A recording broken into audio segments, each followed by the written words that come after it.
Welcome back. Joining us from Kamloops Hospice today, we have sitting next to me, Wendy Marlowe, and the thrift store manager of Flutter Buys, Mary Ray. It's great to have you both on the show. Thank you. We have to let people know, in case you don't, that Flutter Buys is a thrift store in the Brock Shopping Center. It has recently expanded, and this is an important thrift store because it raises money for Kamloops Hospice, which we all know is a very important part of our community. Yes. So Wendy, tell us a little bit about the expansion.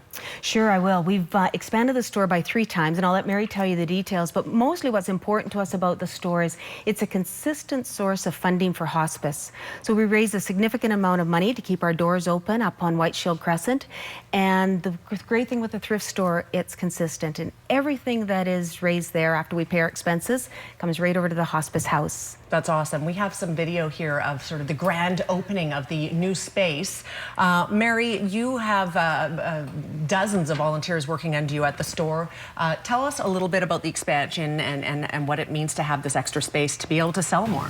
Well, we started in 2000 in partnership with the Society for Community Living, and then we went out on our own, and now we are in our 3rd store, and we're up to 6,000 square feet, which is just like awesome for us. What just are you awesome. selling? What kind of stuff? Everything.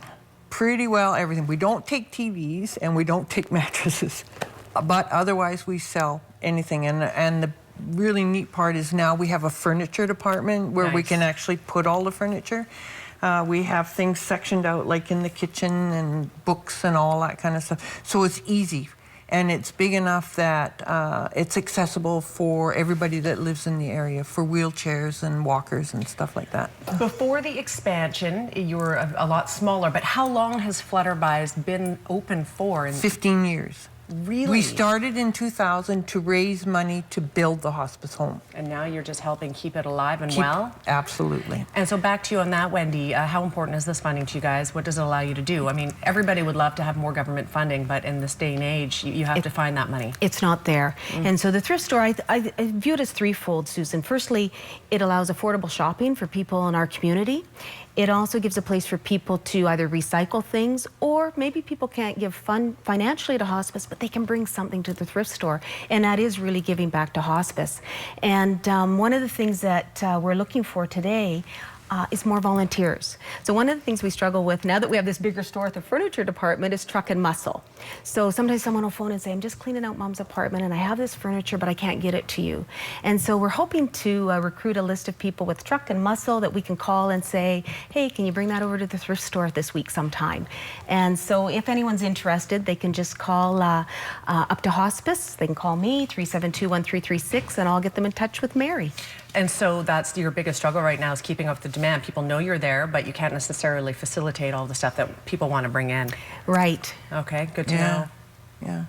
But we're overwhelmed too on the other side. Yeah. Absolutely. Absolutely. That's awesome. Yeah. How expensive is it to run the hospice? Well, we have a contract with Interior Health, but fundraising, which includes memorial donations, fundraisers we do, the thrift store, we look to raise $700,000 a year. And so it's a bit of an overwhelming amount of money when you think about it, but really we have such a generous community. So we do fundraisers, people do fundraisers for us, the thrift store is huge, memorial donations, or people walk in and just say, I just want to be part of this and give. That's fantastic. Is it true to say there's rarely a time that most of the rooms are not being used at Kamloops Hospice? There's a great need. There is a great need. In fact, if there is a room available, we wonder who's not hearing about us. And so part of my job has been just making sure our community knows we're there. They know that the support is there for them, both at the hospice house, plus we have volunteers that are trained to be able to go into the home and sit with patients in their home. Mm-hmm. Fantastic. Is there anything else that you guys would like to add besides the fact you are looking for muscly people to help you pick up furniture and bring it to Flutter Buys? I would just really want to thank the community. Yeah. The community has been awesome to us, and some days are overwhelmed with all the support, and we do really appreciate everything that they do for us, and you guys as well. Happy to help. Yeah, I just phoned Bill and he was on it right away. Like, That's awesome. yeah. 7 days a week. We're open 7 days a week, and Yeah. a little shorter on Sunday, but 7 days a week we're there. You can drop things off, come and help sort. I just get involved. It's wonderful. Yeah, giving back to the community all the way around. Exactly. Thank you to Mary, thank to you and Wendy as well. I really appreciate you guys being here today to let us know a little bit more about it. Thanks for Thank having you. us. Yeah, Flutter Buys located in the Brock Shopping Center, 6,000 square feet. A great way to give back to the community. You can go and check it out anytime. Information on the screen as well, the phone number if you think you can donate some of your time to help deliver furniture. We're back in 2 minutes. Stay with us.